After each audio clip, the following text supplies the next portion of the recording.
Have you ever heard one of your coworkers, another team member, or if you're management, maybe one of your team members on your department team, have you ever heard anyone in any of these roles say, the guests always treat me bad, the guests are mean to me, or that guest was mean to me and I don't know why?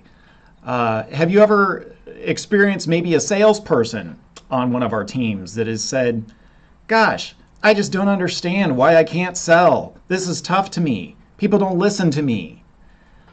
Maybe another manager has said, why don't the guests listen to me or respect me like they do Johnny over there? Or why don't team members respect me or listen to me like they do Janie over there?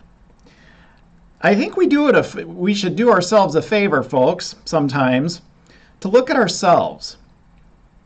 First and foremost, look at number one, me, I. Are we commanding of respect? Now, what do you think I mean by that? Do you think that that means, Dan, you're telling us to go out and tell people you better respect me? Absolutely not. That's the last thing you do. However, what I am saying is, are our actions commanding of respect? Or are we making ourselves disrespectful? I'm going to talk about this for just a moment. We should do ourselves a favor to look internally once in a while when we might have these questions about ourselves. Why was that guest mean to me? Why are the guests always mean to me? Why are the guests short with me? Why do they not listen? First thing we should look at is our professional presentation. Are our uniforms clean? Do they fit right? Are we wearing them the way they're supposed to be worn?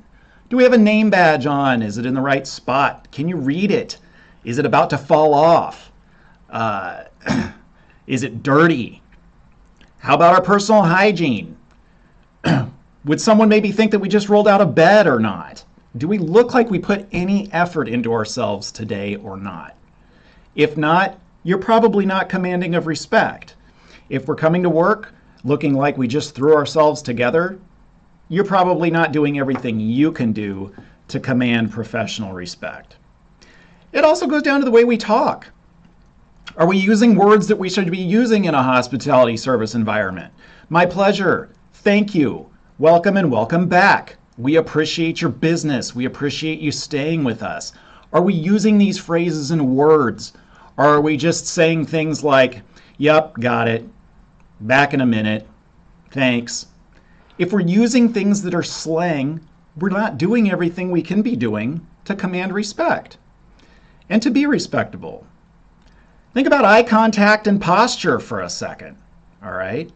If a guest is talking to us, voicing feedback, voicing maybe something that went wrong, and we're not giving that guest our attention, don't expect to be respected at that point. Don't expect the guest to be nice to you, all right?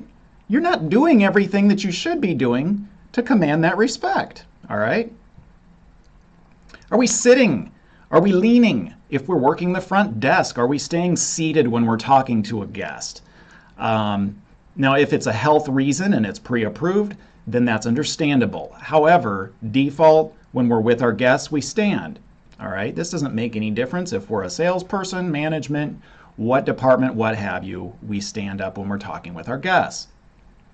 So not giving our guests proper attention, that's not going to be commanding of personal respect, professional respect. Listening and using those proper steps to service recovery when things go wrong. Are we using the learn process? Listen, empathize, apologize, react, notify now. Are we using the process or are we brushing through it, thereby not garnering respect? We talk about that apology process, learn, and social or service recovery process more in depth in another segment, by the way. So looking back on this, have you maybe worked against making yourself respectable before? You know, think back on times. Have there been times when your actions, your presentation, the words you use, your posture, hygiene, listening or not listening to guests, giving people proper attention, and like I say, this all goes guests and coworkers. These things go in your personal life too, all right? If you wonder, why are people short with me? Why are people rude with me?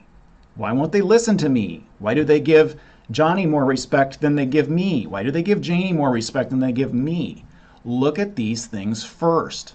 Could these be having an impact on these interpersonal situations, all right? Making someone else more commanding of respect than you. So, here's the moral of the story, folks. Don't expect it if you don't give it. Thanks a lot. Have a good day.